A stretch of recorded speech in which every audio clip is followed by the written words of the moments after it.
नमस्कार। GDI CIS India media बाजार जोखिम रेटिंग रिपोर्ट के हिंदी संस्करण के लॉन्च में आपका स्वागत है। भारत के लिए यह रिपोर्ट जीडीआई ने centre for internet and society के साथ मिलकर लाया है। यह सोसाइटी भारत में एक गैर लाभकारी संगठन है जो अकादमिक एवं नीतिगत दृष्टिकोण से इंटरनेट एवं डिजिटल प्रौद्योगिकियों पर शोध करती है।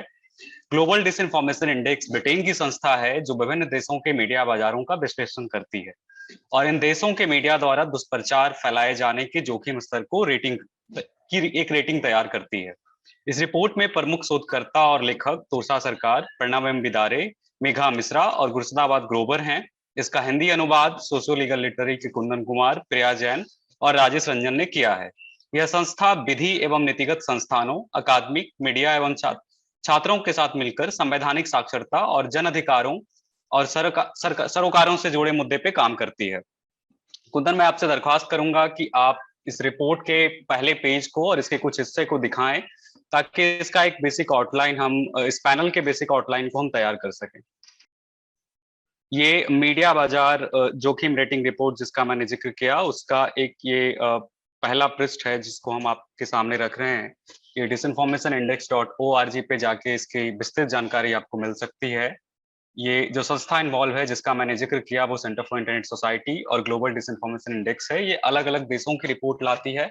भारत में इसके लिए रिपोर्ट तैयार करने में सीआईएस ने एक बहुत महत्वपूर्ण भूमिका निभाई है। इसके आप मुख्य निष्कर्ष पे अगर ले जाएं हमें तो बेहतर होगा।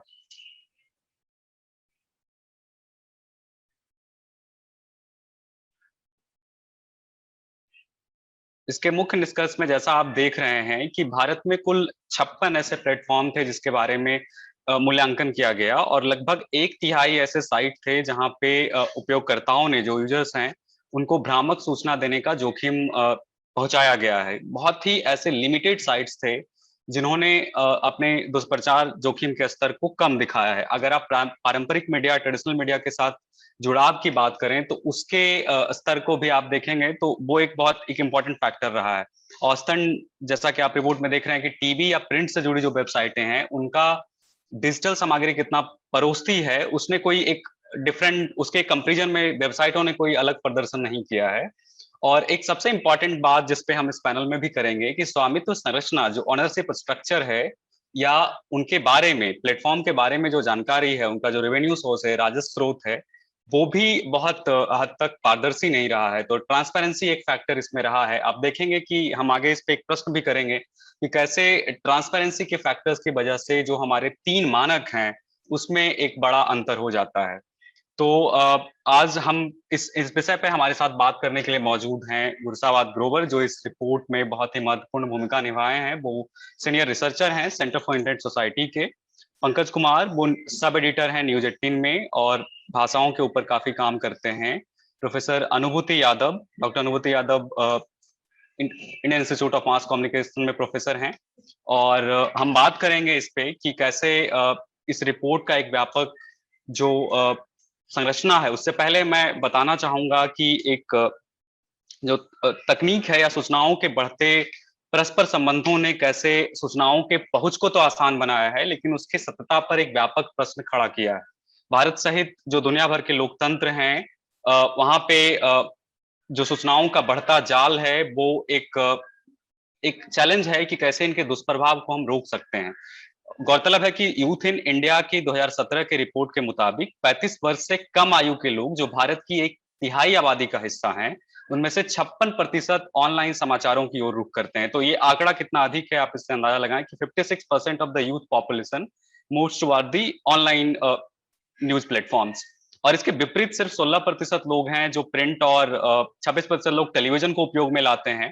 तो प्रिंट मीडिया से डिजिटल मीडिया का जो रुख है वो कई सारे समस्याओं को जन्म देता है और ऑनलाइन समाचार माध्यम के विकास से जो दुष्प्रचार का जोखिम है वो एक बड़ा सवाल है। राजनीतिक परिदृश्य में हम जिसको देख रहे हैं वो प्रोपेगेंडा का वर्चस्व भी एक तरीके से कहा जाता है और इसके बारे में भी काफी लिखा गया है।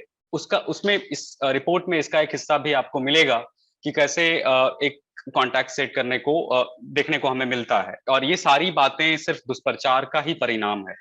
दुष्प्रचार से सामाजिक, आर्थिक और सांस्कृतिक परिदृश्य में जो प्रोपेगेंडा फैलाया गया है उसका हाल ही में सुप्रीम कोर्ट के जो मुख्य न्यायाधीश हैं जस्टिस एनबी रमना, उन्होंने भी जिक्र किया कि प्रोपेगेंडा का आलम इतना अधिक है कि लोगों की जान तक चली जा रही है। न सिर्फ घटनाओं को तोड़ मरोड़ कर पेश किया जा रहा है, बल्कि जो आज का दौर है जिसे हम पोस्ट ट्रूथ दौर कहते हैं, उसमें खास तौर पे प्रोपेगेंडा को आधार बना करके खबरें बनाई जा रही है। इसका चुनाव, स्वास्थ्य और सत्यपरक सूचना पे भी एक सवाल निशान खड़ा करता है। और कोई भी देश, ना सिर्फ हम भारत की बात कर रहे हैं, जैसा कि हमने शुरू में बताया कि जीडीआई अलग अलग देशों के बारे में रिपोर्ट लाती है, तो कोई भी देश जो है इन खतरों से अछूता नहीं है, और उनमें से हम भी हैं। चूंकि हमारी आबादी अधिक है, तो इसका कंजम्पशन का स्ट्रक्चर भी एक बड़ा सवाल है। यूके की जो संस्था है जिसका हम बार बार जिक्र कर रहे हैं, ग्लोबल डिसइंफॉर्मेशन इंडेक्स, उन्होंने इसमें बहुत ही सार्थक भूमिका निभाया है। यह संस्था विभिन्न देशों की मीडिया बाजारों का अध्ययन करती है और प्रतिवर्ष मीडिया बाजार जोखिम रेटिंग प्रकाशित करती है। आप दर्शकों को खास के हम इस जो मीडिया मार्केट रिस्क रेटिंग है उसके एक हिस्से को हम दिखा रहे हैं बार बार, और जो सवाल है वो ये है कि भारतीय वेबसाइटों पर इनका संतुलन और नियंत्रण की कमी है, वो कैसे दूर किया जा सके। तो हम शुरुआत करना चाहेंगे गुरसबत से, जो इस रिपोर्ट के लेखक हैं और शोधकर्ता हैं, कि इस रिपोर्ट के पीछे का आइडिया क्या है, और वो हमारे दर्शकों के लिए इसको बताएं, और ये भी बताएं कि इस रिपोर्ट को तैयार करने में दो तरीके अपनाए गए थे। एक तो जो क्वेश्चनरी का माध्यम था, जिसके माध्यम से आपने सवाल पूछकर शोध किया। दूसरा एक फ्रेमवर्क था, जिसको आर्टिफिशियल इंटेलिजेंस पे का जो फ्रेमवर्क था। मैं चाहूंगा कि आप इनके बारे में बताते हुए इस रिपोर्ट का सभी स्टेक होल्डर, जैसा कि हम बार बार शुरू से इंट्रो में इसका जिक्र कर रहे हैं कि न सिर्फ रेवेन्यू जो लोग इन्वेस्ट करते हैं, बल्कि जो जर्नलिस्ट हैं, वो जो अकादमिक संस्थान हैं, वो जो मीडिया के ऊपर काम करते हैं, बल्कि जो विज्ञापन दाता हैं, जो एडवर्टाइजर हैं, उनका भी इसमें काफी बड़ा रोल रहा है। तो गुरसबद, आप बताएं कि अलग अलग स्टेक होल्डर के लिए इस रिपोर्ट के क्या मायने हैं, और आपका इसका बैकग्राउंड क्या रहा था जब आप जीडीआई से इसको जीडीआई के साथ मिलकर जब आप इसके लिए इस रिपोर्ट को ला रहे थे। गुरसबद। धन्यवाद। एंड राजेश, कुंदन, प्रिया और पूरी सोशल लीगल लिटरेरी सोसाइटी को बहुत धन्यवाद कि इवेंट का आयोजन किया, और इतना प्रतिष्ठित पैनल भी हमारे साथ है। तो मैं थोड़ा सा रिपोर्ट के बैकग्राउंड के बारे में बताता हूँ। और ये आइडिया ऑफ कोर्स जीडीआई के पास था कि हम ये पढ़ना चाहें कि कितना रिस्क ऑफ डिसइंफॉर्मेशन है। तो ये बहुत इंपॉर्टेंट चीज है ध्यान में रखने के लिए, कि एक तरीका हो सकता है ये प्रॉब्लम को पढ़ने का, कि हम देखें कि क्या ये सारी वेबसाइट्स सच पब्लिश कर रही हैं या दुष्प्रचार पब्लिश कर रही हैं। पर हमने ऐसा नहीं किया। सो हमने आर्टिकल नहीं पढ़े और ये नहीं कहा कि ये सच है या नहीं। ये of course fact checking websites और न्यूज़ वगैरह वो ऑलरेडी काम करते हैं। तो इस रिपोर्ट का एम ये था कि रिस्क कितना है डिसइंफॉर्मेशन का, और हमने कैसे मेजर किया है।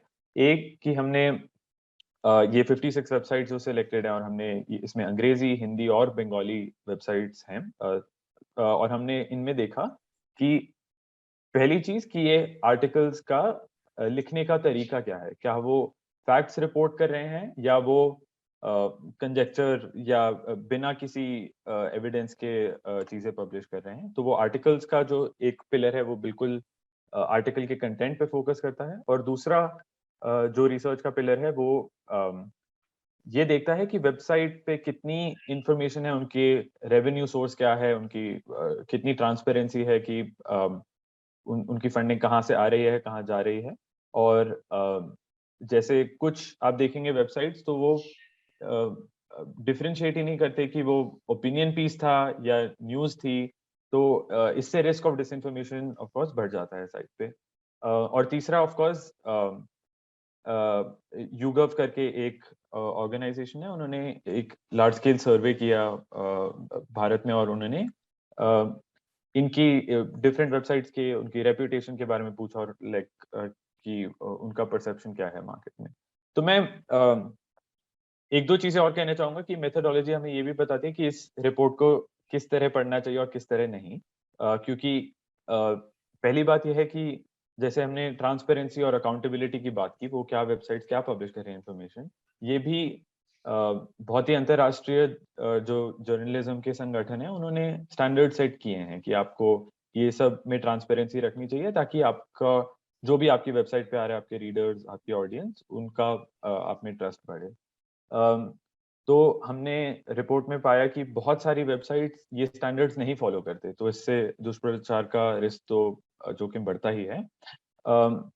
पर इससे हमें ये जानकारी नहीं मिलती कि क्या भारत में ये स्टैंडर्ड्स जर्नलिस्ट और मीडिया हाउसेस क्या एक्चुअली फॉलो करना चाहते हैं, है ना? तो इसमें आई थिंक मीडिया हाउसेस को भी और अवेयरनेस करने की जरूरत है, क्योंकि आप देखें, और आई थिंक सबसे बड़ा एग्जांपल था पोस्ट कार्ड न्यूज करके वेबसाइट, जो अब एक्चुअली हम पढ़ रहे थे इस रिपोर्ट के दौरान भी, बट शायद लोगों को मालूम होगा, वो उनका एडिटर अरेस्ट हो गए और वो वेबसाइट भी अब बंद है।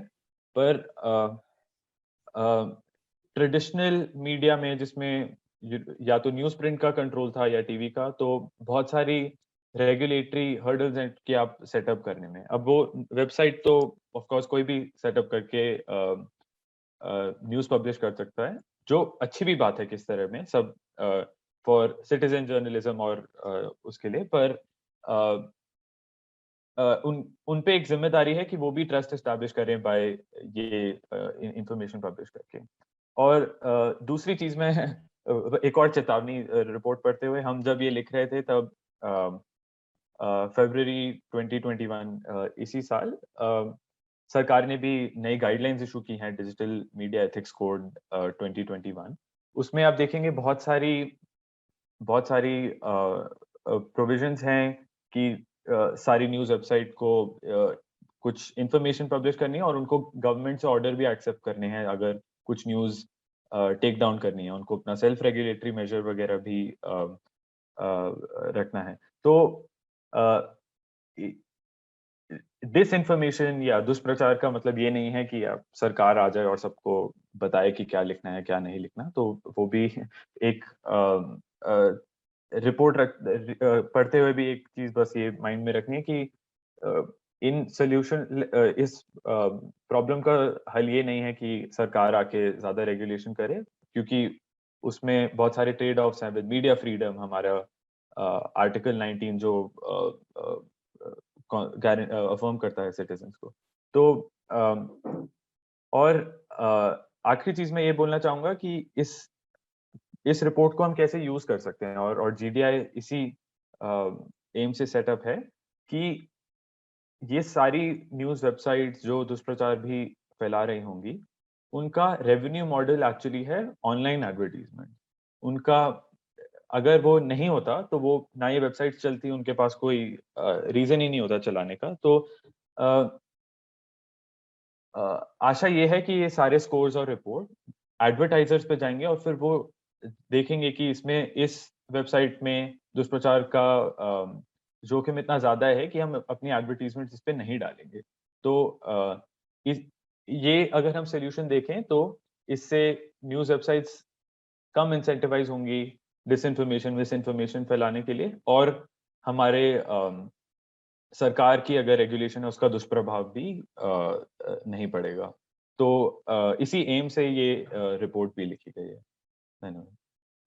अनुभूति मैम, मैं आपसे समझना चाहूंगा कि भारत में जो मूल्यांकन हुआ है इस रिपोर्ट का, उसका एक निष्कर्ष ये है कि ऑनलाइन पाठकों के लिए दुष्प्रचार का जोखिम का एक जो स्तर है वो काफी हाई है, ऊंचा है। लेकिन इस रिपोर्ट के पैमाने पर कोई भी समाचार वेबसाइट ऐसा नहीं है जो उच्चतम है, तो और ना ही न्यूनतम है, कोई हाईएस्ट और लोएस्ट का ऐसा पैमाना नहीं है। तो इसका तात्पर्य यह है कि सामान्य तौर पर आधे से अधिक ऐसे वेबसाइट हैं जो औसत से भी ऊंचे स्तर का दुष्प्रचार जोखिम की संभावना दिखाते हैं। तो सैद्धांतिक तौर पर इस निष्कर्ष का क्या कारण आपको नजर आता है? आप चूंकि थ्योरेटिकल फाउंडेशंस मीडिया में इतने समय से पढ़ा रही हैं, तो जर्नलिज्म के किन सिद्धांतों पर आपको लगता है कि हमारा मीडिया बाजार पिछड़ रहा है या पिछड़ता जा रहा है, और किन सैद्धांतिक बदलावों की जरूरत है, खासकर तब हम जब नए मीडिया की बात करते हैं, डिजिटल मीडिया की बात करते हैं, जो प्रिंट और अखबारों से इतर जाकर के एक अलग तरह का मीडिया का दौर शुरू हुआ है, और इंटरनेट के कंजप्शन ने उसको और बढ़ाया है। अगर हम हाल के दौर की बात करें, जब कोविड में जो कंजप्शन ऑफ न्यूज है उसका भी अगर हम आंकड़ा देखते हैं तो वो बढ़ा है, क्योंकि हमारी जो निर्भरता है, बहुत सारी जगह पे हम सब अपनी निजी जिंदगी में देख रहे हैं कि अखबारों की कंजप्शन को कम कर दिया गया कोविड के फियर से, तो रिलायंस सबसे ज्यादा बढ़ा है ऑनलाइन डिजिटल समाचार जो प्रकाशक हैं उनके ऊपर। तो किन सैद्धांतिक पैमानों पे आप मीडिया बाजार को पिछड़ता हुआ देख रहे हैं इस रिपोर्ट के संदर्भ में, और इसका क्या एक आगे वे फॉरवर्ड हो सकता है, क्या बदलाव हो सकते हैं जो मीडिया प्लेटफॉर्म्स को या फिर जर्नलिस्ट जो समुदाय है उन्हें भी अपनाना चाहिए? अनुभूति ma'am. Yeah, thank you so much, Ranjan. First of all, I would like to congratulate Global Disinformation Index, Socio-Legal Literary Society, which is actually run by students or Internet Society for conducting this research. In fact, अगर हम देखें misinformation, disinformation, fake news, और हम इस area में काम भी कर रहे हैं, बहुत सारे हमने वर्कशॉप्स और ट्रेनिंग न्यूज रूम्स के लिए भी किए हैं। तो पिछले 2-3 सालों में बहुत बातचीत हो रही है, बहुत डिबेट्स हो रहे हैं, बहुत डिस्कशंस हो रहे हैं मिस इन्फॉर्मेशन और डिसइन्फॉर्मेशन को लेकर। और इसके साथ साथ हमने देखा कि third party fact checking organisations आ रही हैं, न्यूज रूम्स के अंदर फैक्ट चेकिंग डेस्क जो है वो शुरू हो गए हैं। पर एक चीज की कमी थी, वो थी रिसर्च की। इस एरिया में आज के समय में रिसर्च की बहुत ज्यादा जरूरत है, और आप लोग जो 3 ऑर्गेनाइजेशंस मिलकर जो ये एक रिसर्च आपने किया है, उसके लिए पहले तो मैं आपको कंग्रेचुलेट करना चाहूंगी। दूसरा ये कि जब ये रिसर्च आ गई है, मुझे नहीं पता है कि क्या आप लोगों का मॉडल रहेगा। यूजुअली क्या होता है कि जब आप रिसर्च करते हैं तो आपके बहुत रिसोर्सेज उसमें यूज होते हैं, and you would like to monetize your own findings also, but I have seen the report and it's clearly mentioned there कि आप अपनी जो रिपोर्ट है उसको Creative Commons में आपने रिलीज किया है, and you have already given license CC by SA, right? जिसका मतलब है कि आप शेयर कर सकते हैं। लोग अगर मान लीजिए उसको किसी और भाषा में अनुवाद करना चाहें तो वो पॉसिबिलिटी है, which is an excellent thing you have done. Now you need to take it to the newsrooms, right? आपको न्यूज़रूम के साथ मिलकर कुछ वेबिनार सेमिनार्स करने चाहिए, उनको बताने की जरूरत है। इसके साथ साथ इसको जो मीडिया इंस्टीट्यूट्स हैं, मीडिया कॉलेजेस हैं, वहां पर भी ले जाने की जरूरत है, क्योंकि जो शिक्षक हैं उनको पता होना चाहिए, जो विद्यार्थी हैं मीडिया के उनको पता होना चाहिए। तो ये तो मेन आपकी रिसर्च के बारे में, दैट आपको अब जब आपने कर लिया है, you have to take it to as many people as possible. Now coming on to your question कि जो अभी मीडिया लैंडस्केप है और जिस तरह से आपने अपनी जो फाइंडिंग्स बताई है, जिसमें आपने बोला है कि इतने सारे जो प्लेटफॉर्म्स हैं जहां पर आपको इस तरह की खबरें मिलती हैं जो कि मिस इन्फॉर्मेशन है, डिसइन्फॉर्मेशन है, तो इसके पीछे कारण क्या है? कारण एक, जैसे अभी मिस्टर ग्रोवर बात कर रहे थे, एडवर्टाइजिंग की बात कर रहे थे, मोनेटाइजिंग की बात कर रहे थे, एक सबसे बड़ा कारण तो वही है। क्योंकि जब हम कोई भी ऑनलाइन पोर्टल पढ़ते हैं, और खास तौर से जो आप क्लिक बेट की जब आप बात करते हैं, ज्यादातर ऑनलाइन पोर्टल में आपको ये प्रिंट मीडिया में नहीं दिखाई देगा, जहां पे जो आपकी हेडलाइंस हैं वो इतनी ज्यादा इंसाइटफुल होती हैं, या इतनी ज्यादा आपकी जो लैंग्वेज है वो स्ट्रॉन्ग होती है कि you need to click on that. So that is one of the reason which is happening, because और इसके पीछे का कारण ये है कि जब हम ऑनलाइन प्लेटफॉर्म्स की बात करते हैं, right now, at least like मैं इंडिया की बात कर सकती हूँ, we do not have a robust business model, right? आपको सब्सक्रिप्शन बेस्ड नहीं है, which means कि जिसको भी लगता है कि ऑनलाइन पे कंटेंट पड़ा है, वो फ्री पड़ा है, कोई भी जाकर उसको पढ़ सकता है, तो वो सब्सक्राइब नहीं करते हैं, पे वॉल्स नहीं है। आप न्यूयॉर्क टाइम्स की वेबसाइट देखिए, आप वॉशिंगटन पोस्ट की वेबसाइट देखिए, आप कोई भी आर्टिकल अगर आप डिटेल में पढ़ना चाहते हैं तो देयर इज अ पे वॉल, आप थोड़ा सा पढ़िए, उसके बाद यू नीड टू पे फॉर अ क्वालिटी कंटेंट, जो कि हमारे यहाँ पर नहीं है। और इसी की वजह से आप किस तरह से, ऑफ कोर्स लाइक अगर आप मार्केट में हैं तो आपको पैसा भी कमाना है, तो इस तरह की जो चीजें हैं वो होती हैं, जो हेडलाइंस आप यूज करते हैं। दूसरा, ऑफ कोर्स जो आपने बात बोली प्रोपेगेंडा की, इसमें हमें ये देखना चाहिए और बहुत जरूरी है कि ओनरशिप स्ट्रक्चर क्या है, कौन उस वेबसाइट को ओन करता है, वो एक क्लैरिटी होनी चाहिए लोगों में भी। क्योंकि जो आपने रिपोर्ट, जो रिसर्च की है, it's not only for the news room, not only for the media teachers, and it is also for the common people. तो एक कहीं ना कहीं ये अवेयरनेस कि आप जिस वेबसाइट से कंटेंट कंज्यूम कर रहे हैं, who is owning that particular website, कौन है उसका owner, and that and it totally depends upon की ownership structure पे। तो ये एक दूसरी चीज है। और जैसा कि आपने बताया, जहाँ पे ओनरशिप की बात आती है, कहीं पर भी क्लियरली ये मेंशन नहीं है कि कौन ओन करता है। आई हैव सीन वेबसाइट जिसमें केवल अबाउट करके 2 लाइन डाली हुई है। If someone wants to contact the person who has created that website, one is not able to do so. Mister Grover ने बोला है इस बात की, जैसे जो हम गवर्नमेंट की अगर बात करते हैं तो डिजिटल मीडिया कोड जो आया है, सी इन अ वे मुझे जो लगता है, मेरा जो व्यू पॉइंट है उसको लेकर वो ये है कि दो चीजें हैं। जब हम मिस इन्फॉर्मेशन की बात करते हैं तो वो इन्फॉर्मेशन है जो हम लोग आगे पास ऑन करते हैं ये सोचकर कि वो शायद सही है। तो उसके लिए तो हम लोगों को media literacy programs, awareness program ये करने की जरूरत है।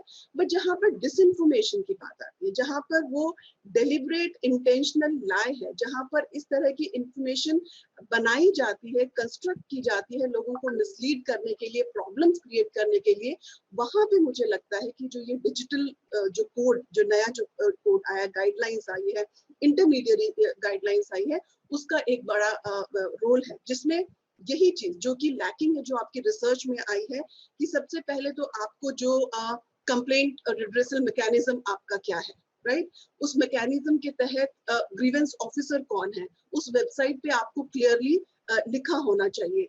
और अगर कोई कंप्लेंट करता है किसी भी डिजिटल कंटेंट जो उनको लगता है कि गलत है, इनएक्यूरेट है, ऑब्सीन है, किसी भी तरह का content, if they are complaining against that content, तो 15 डेज के अंदर उसका सोल्यूशन जो भी है उनको रिस्पॉन्ड करना चाहिए। अगर वो नहीं करते हैं तो जो आपकी सेल्फ रेगुलेशन बॉडी है डिजिटल मीडिया की, जो कि गवर्नमेंट ने प्रपोज किया, उन्होंने कहीं पर ये नहीं बोला है कि ये रूल्स हैं and will be imposing those rules. उन्होंने 3 टियर पे काम किया। पहला तो ये है कि उन्होंने बोला है कि जो भी प्लेटफॉर्म है they have to self regulate. उसके लिए ये मैकेनिज्म है कि आपका ग्रीवेंस ऑफिसर आपको डालना है कि किस तरह का आपका मैकेनिज्म होगा, so that people can contact you. वहां पर अगर सोल्यूशन नहीं है, देन जो आपका इंडस्ट्री बॉडी है, एक सेल्फ रेगुलेटरी बॉडी, उनके लिए प्रपोज किया है। तीसरे स्टेज पे गवर्नमेंट आता है, जहां पे पहले 2 स्टेजेस में अगर कोई सोल्यूशन नहीं मिलता है, then there is a committee which will be formed of government official, and they will actually respond to that particular problem. So I think this is what I want to say at the beginning, and then maybe I'll take other questions later on. Pankaj ji, मैं आपसे ये समझना चाहूंगा कि इस report के 3 मानक है जिसपे ये आधारित है। सामग्री जो कंटेंट है, कॉन्टेक्स्ट जो संदर्भ है, और संचालन जो ऑपरेशन है। इनमें से 2 ऐसे मानक हैं जिस पर सभी वेबसाइटों ने कमोबेश एक जैसा प्रदर्शन किया है। ये 2 मानक सामग्री और संदर्भ थे। तो जिसके पैमाने पे उच्च जोखिम स्तर दिखाने वाले जो प्लेटफॉर्म है, या जो कम जोखिम स्तर दिखाने वाले प्लेटफॉर्म है, उसका स्कोर लगभग समान रहा है।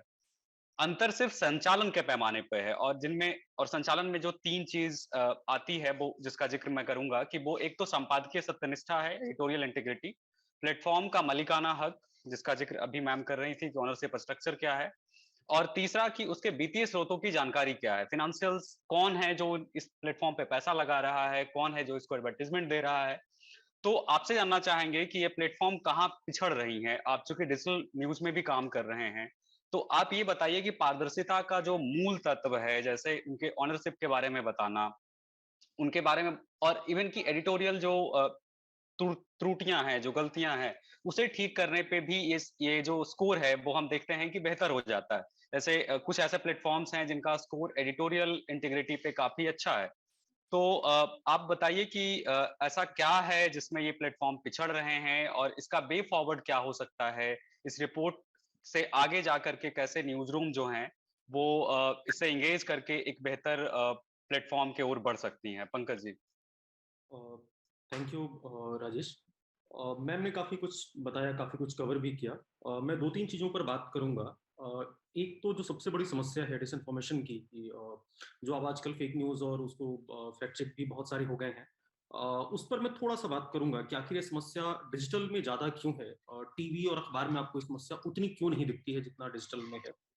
तो इसके बड़ी जो वजह है वो ये है कि एक न्यूज़ फिल्टर, जैसे टीवी में मेरी शुरुआत एबीपी न्यूज़ से हुई, और वहाँ एक 5 आमतौर पे डिपार्टमेंट होते हैं टीवी में। एक प्रोग्रामिंग है, असाइनमेंट है, आउटपुट है, एक रिपोर्टर्स है। रिपोर्टर्स जब खबरें भेजते हैं, असाइनमेंट उसको फिल्टर करता है, उसको क्रॉस चेक करता है, उसके बाद वो उसको आगे प्रोसेस करता है, जिसके बाद आउटपुट उसमें से खबरें निकाल कर करता है। तो एक असाइनमेंट नाम का एक डेस्क होता है जो खबरों को फिल्टर आउट करता है कि कौन खबरें लेनी है, नहीं लेनी है, उसको चेक करता है। डिजिटल में ये नहीं है। ये क्यों नहीं है? इसकी बड़ी वजह ये है कि डिजिटल कैसे आया भारत में। हुआ क्या कि कोई अखबार था, कोई टीवी चैनल था, उसने अपने डिजिटल वेंचर शुरू की। शुरुआती कल्चर ये था कि टीवी में जो जा रहा है उसी को कॉपी पेस्ट करिए और वहां पर छाप दीजिए, अखबार में जो जा रहा है उसको कॉपी पेस्ट करिए, छाप दीजिए। शुरुआत ऐसे हुई। तो डिजिटल में आपने 4 लोग बैठाए और टीवी का कंटेंट वहां पेस्ट करने लगे, आपने अखबारों का कंटेंट वहां पेस्ट किया। ये कल्चर बढ़ते बढ़ते बढ़ते जब यूटीवी के टारगेट आ गए, यूजर्स और पेज यूज के जब टारगेट पर बात पहुंची, तो ये मतलब डिजिटल कल्चर ही होता चला गया। सारी जगहों पर हुआ, अखबारों में यही हुआ, टीवी में यही हुआ। बाद में लोगों ने अपने बिजनेस अलग किए, डिजिटल को अलग एंटाइटी बनाई, टीवी को अलग किया। रेवेन्यू इससे काफी जुड़ा हुआ था कि रेवेन्यू उसका अलग अलग पता चले और कैसे कितना खर्च हो रहा है, कितना आ रहा है। लेकिन लोगों ने उसको एक न्यूज ऑर्गेनाइजेशन की तरह से नहीं ट्रीट किया, उसको एक पार्ट यूज किया। जैसे आप समझो कि, और ये सिर्फ किसी एक चैनल की बात नहीं है और किसी एक संस्थान की बात नहीं है, ज्यादातर जगहों पर आज भी डिजिटल में कोई असाइनमेंट डेस्क नहीं है, उनके अपने रिपोर्टर्स नहीं है। आपको आप किसी से भी पूछिए, किसी भी चैनल में कि आप रिपोर्टर, अगर किसी भी रिपोर्टर से बात करेंगे तो वो बेसिकली टीवी के लिए रिपोर्ट करते हैं, वो अखबारों के लिए रिपोर्ट करते हैं, वो डिजिटल के लिए रिपोर्ट नहीं करते हैं। अब कुछ वैकल्पिक माध्यम हो गए हैं जहां पे शुरुआत हो रही है, लेकिन अगर आप भारत की 10 बड़ी हिंदी वेबसाइटों की बात करें, अगर कॉमस्कोर का डेटा देखें, तो किसी के पास भी अपना रिपोर्टर नहीं है, अपना असाइनमेंट डेस्क नहीं है। दूसरी बात, जो मैंने टारगेट्स की बात की, यूजर्स पेज यूज की बात की, इससे बहुत कुछ रेवेन्यू से भी जुड़ा हुआ है, मैं उस पर भी बात करूंगा। तो जैसे अभी एक घटना, जो ये असाइनमेंट डेस्क और मैं न्यूज फिल्टर की बात कर रहा हूँ, अभी 4-5 दिन पहले की घटना है। एक अफगानिस्तान में झंडा लगाने के लिए वो जो है हेलीकॉप्टर से नीचे लटक के जो है झंडा लगाता है वो एक वहां पे, और उसको भारतीय मीडिया में चलाया गया कि तालिबान ने जो है हेलीकॉप्टर से लटका के फांसी दे दी। एक ने किया और उसको सबने कॉपी किया। मतलब भारत में क्या है ना कि मतलब न्यूज आमतौर पे ऐसे ही है कि अगर कोई एक चैनल चला दे कि कुत्ता मर गया, तो ये सब चलाते हैं लोग कि कुत्ता मर गया, और फिर बाद में क्रॉस चेक करेंगे, बाद में उसको धीरे से हटा लेंगे। लेकिन वो पहले अपने रिपोर्टर से कहेंगे नहीं कि जाके देखो। अफगानिस्तान में भारत का कोई रिपोर्टर से मौजूद नहीं था जहां ये घटना हुई, किसी एक वेबसाइट ने चलाया। लेकिन चूंकि ये क्लिकबेट खबर है, इस पर यूजर आएगा, मतलब लोग, क्यूरियोसिटी है, लोग पढ़ेंगे, तो सबने चलाया। बाद में इसको जो है जितने फैक्ट चेकर्स हैं, फेसबुक ने सबको नोटिस भेजा कि इसको आप अपने प्लेटफॉर्म से हटाइए, ये मिस इन्फॉर्मेशन है। तो पहली बात तो यही है कि कोई फिल्टर करने के लिए डिजिटल में कोई तरीका नहीं है। और चूंकि डिजिटल एक कम पैसे में शुरू होने वाला एक मतलब प्लेटफॉर्म है, अगर आपके पास 5,000 रुपए भी है तो आप किसी होस्टिंग साइट से आप डोमेन खरीदिए, वर्डप्रेस साइट होस्ट करिए और एक शुरू कर सकते हैं। तो जो नए लोगों ने भी जो साइटें शुरू की, मतलब हम और आप जैसे लोगों ने जो मीडिया हाउसेस में काम कर रहे थे, जिन्होंने अपनी वेबसाइटें भी शुरू की, तो उनके पास इतना पैसा भी नहीं था कि वो बहुत सारे लोग रख पाए। तो उन्होंने भी क्या किया कि दूसरी वेबसाइटों से खबरें क्यूरेट करना शुरू किया। जब आप सिर्फ खबर क्यूरेट करते हैं तो आप खबर को क्रॉस चेक नहीं कर सकते। तो एक ये बड़ी वजह रही। दूसरा, जो पैसे की बात हो रही है कि इसमें बहुत कुछ रेवेन्यू से जुड़ा हुआ है, तो देखिए मतलब पैसा कमाने के 2 ही तरीके हैं डिजिटल में भारत में। बाकी मैम ने न्यूयॉर्क पोस्ट और वॉशिंगटन पोस्ट का जो जिक्र किया, मैं उस पर भी आऊंगा। जो भारत में जो डिजिटल में जो पैसा लोग कमाते हैं और जिसकी वजह से डिसइंफॉर्मेशन बढ़ी है बहुत ज्यादा, वो सब कुछ व्यूज पे डिपेंड करता है कि कितने यूजर हैं, कितने पेज व्यूज हैं। और ये कोविड के बाद बहुत ज्यादा हुआ है। अगर आप पिछले साल बार्क और निल्सन ने एक सर्वे किया था जिसमें ये आया था कि कोविड के पहले और अब में भारत में जो न्यूज कंजम्पशन है वो 3 गुना बढ़ा है, और ये आपके डेटा में भी है। और भारत का हर तीसरा जो डिजिटल यूजर है, 3 में से 1 जो यूजर है, वो डिजिटली न्यूज कंज्यूम करता है। तो डिजिटल में वेबसाइटों के पास पैसा कमाने के लिए भारत में 3 तरीके हैं जिससे वो पैसे कमाते हैं। पहला तो आपने जो बताया विज्ञापन, गूगल और फेसबुक इसमें बड़े विज्ञापन दाता है। बेसिकली वो थर्ड पार्टी की तरह काम करते हैं। गूगल का प्लेटफॉर्म है एडसेंस, और फेसबुक का फेसबुक ऑडियंस नेटवर्क है। ये अपना कमीशन काट के विज्ञापन देते हैं। ये नहीं चेक करते हैं कि वेबसाइट का क्वालिटी कंटेंट का कैसा है। ये बेसिकली चेक करते हैं कि वेबसाइट का ट्रैफिक कैसा है, और उस आधार पे वो एक कोड देते हैं, कोड आप साइट पर लगा दीजिए, उसके बाद जो है वो विज्ञापन आपको आपके हिस्ट्री, ब्राउजिंग हिस्ट्री के हिसाब से सर्व होने लगता है। तो इंटरनेट पर जो भी आप देखते हैं, जो भी विज्ञापन देखते हैं, उसका 75% हिस्सा जो है यही दोनों आपस में कवर कर लेते हैं।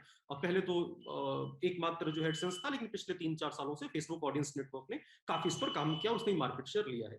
और उस पर रेवेन्यू कैसे आएगा, उसके दो तरीके हैं, एक सीपीसी मॉडल है, दूसरा सीपीएम मॉडल है। सीपीएम मतलब जो है कॉस्ट पर 1000 इंप्रेशन, 1000 इंप्रेशन अगर ऐड के सर्व हुए तो कितना पैसा मिलेगा, और सीपीसी यानी कॉस्ट पर क्लिक पर आपको कितना पैसा मिलेगा। तो ये आप देखिए कि व्यूज ज्यादा आएगा तो ऐड ज्यादा सर्व होगा, ऐड ज्यादा सर्व होगा तो पैसा ज्यादा आएगा। तो एक तरीका तो ये है, और यही सबसे बड़ा तरीका है आज भी डिजिटल न्यूज में। छोटे प्लेयर्स के पास तो सिर्फ यही तरीका है, बड़े प्लेयर अगर है तो हो सकता है कि वो डायरेक्ट सेल्स पर काम कर पाए, उनके पास 4 लोग मार्केटिंग के होंगे, वो 4 लोग जो है टीवी के लिए भी और अखबार के लिए भी विज्ञापन लेके आ रहे हैं, और वो जो है वेबसाइट के लिए भी विज्ञापन लेके आ रहे हैं। और वो आमतौर पे इवेंट बेस्ड होता है, जैसे गणेश चतुर्थी आ गई मान लीजिए, दुर्गा पूजा आ गया, तो उसमें जाके वो विज्ञापन ले आएंगे। डेली रूटीन में तो गूगल और फेसबुक के ही विज्ञापन सर्व होते हैं। तीसरा तरीका है इवेंट का। इवेंट आपने कोई मान लीजिए कोई इवेंट होस्ट कर लिया, उसमें आपको 4 स्पॉन्सर्ड मिल गए और आपने मतलब कुछ लोगों को पुरस्कार दे दिया, प्राइज दे दिया, और आपको कुछ रेवेन्यू हो गया। लेकिन जो बड़ा हिस्सा है भारत में डिजिटल रेवेन्यू का, वो गूगल एडसेंस और फेसबुक ऑडियंस नेटवर्क पे निर्भर है, और ये दोनों व्यूज पर काम करते हैं। चूंकि अब व्यूज से ही पैसा आना है, यानी एड कितना सर्व हो रहा है इससे पैसा आना है, तो किसी भी वेबसाइट का जो जोर होता है वो इस पर होता है कि आप जो है ज्यादा से ज्यादा यूजर्स और पेज व्यूज लाइए। अब इसके लिए क्या किया जाता है, क्योंकि यूजर्स और पेज व्यू ज्यादा लाना है जिससे रेवेन्यू ज्यादा है, तो इसके लिए जो लोग वहां पे काम करते हैं, मतलब ये मैं किसी एक संस्थान की बात नहीं कर रहा हूँ, पूरे मीडिया इंडस्ट्री की यही हालत है कि आप अपने माधव जो नीचे लोग हैं उनको टारगेट्स देते हैं। जैसे आमतौर पे हिंदी जो भाषी जो भी मार्केट है उसमें अगर आप देखें तो आमतौर पे जो डिजिटल में जो लोग काम कर रहे हैं, 10 से 12 स्टोरी का एक एवरेज टारगेट होता है कि दिन भर में आपको देना है। गूगल सर्च ट्रैफिक कहां से आता है, गूगल से आता है, फेसबुक से आता है। तो गूगल सर्च में आपकी खबर आने के लिए, न्यूज में आने के लिए आपको कम से कम 300 शब्दों की आप खबर लिखिए। आमतौर पे एक आइडियल मानी जाती है 300-350 वर्ड की मिनिमम खबर आपको लिखनी है। तो एक आदमी दिन भर में 12 खबर कर रहा है, 12 खबर करने के लिए उसको मतलब 300 वर्ड लिखना है, करीब 3500 वर्ड उसको लिखना है। उसके बाद उसको इमेज लगानी है, उसकी हाइजीन मेंटेन करना है कि कहाँ जो है थंबनेल कैसा लगेगा, उसमें क्या कैसा लगेगा, कौन से कीवर्ड आएंगे, यूआरएल में क्या लिखेंगे। तो आप सोचिए कि 9 घंटे के शिफ्ट में उसको 12 खबरें करनी है, और उस पर भी उसको टारगेट है कि महीने में तुमको इतना यूजर लाना है, इतना पेज व्यूज लाना है, और इस आधार पर तुम्हारा अगले साल अप्रेजल होगा। ये मतलब किसी एक संस्थान की बात नहीं है, पूरा हमारी इंडस्ट्री ऐसे काम करती है, ठीक है।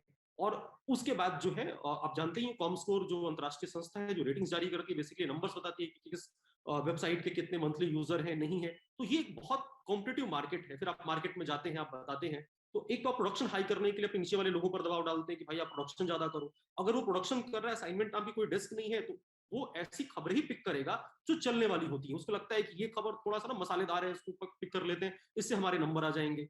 बेसिकली देखिए, जो भी आप वेबसाइटों में देख रहे हैं, हेल्थ का सेक्शन है, लाइफ स्टाइल है, या जो धर्म है, रिलीजन का जो कॉलम है, इसमें किसी में भी कोई भी एक्सपर्ट नहीं है। ये सारा जो कार्यक्रम चल रहा है पूरे इंडस्ट्री में, वो क्यूरेशन से चल रहा है। ज्यादातर जगहों पे 90% कंटेंट जो है क्यूरेशन का है, यानी किसी एक ने किया, आपने उठाया, आपने किया, किसी और ने उठाया, उसने किया, किसी और ने उठाया। तो इसमें फैक्ट चेक नाम की कोई चीज नहीं है। और मैंने शुरू में ही बताया कि ज्यादातर जगहों पे असाइनमेंट नहीं है। अब एक आध जगहों पे इंट्रोड्यूस होना शुरू हुआ है या थोड़ा बहुत आया है, लेकिन अभी भी वो टीवी की तरह नहीं आया है या अखबारों की तरह नहीं आया है। डिजिटल में अपने रिपोर्टर्स नहीं है। तो ये एक बड़ी वजह है कि जो रेवेन्यू की मैंने बात किया कि ज्यादातर जो है व्यूज पे डिपेंड करता है, और वो गूगल एडसेंस या फेसबुक के थ्रू आता है। तो ये एक बड़ी वजह है कि व्यूज का दबाव होता है, और लोग जो है मसालेदार खबरें छापते हैं ताकि ज्यादातर लोग आए। दूसरी चीज जो मैं एक और जिक्र करना चाहूंगा कि समाधान क्या है, मतलब जो मैम ने भी कहा, न्यूयॉर्क टाइम्स का इन्होंने हवाला दिया, ये बात बिल्कुल सही है और मैं मानता हूं। हालांकि एक बात और है जो आपने भी कहा कि मालिकाना हक किसका है और ये किसका है, तो ये बात कुछ हद तक सही भी है। देखिए, अब मैं आपको बताऊं कि न्यूज चैनल हम और आप तो खोल नहीं सकते, 200 करोड़ 500 करोड़ हमारे पास तो आना नहीं है, मतलब हम और आप कैसे चलाएंगे, जाहिर सी बात है।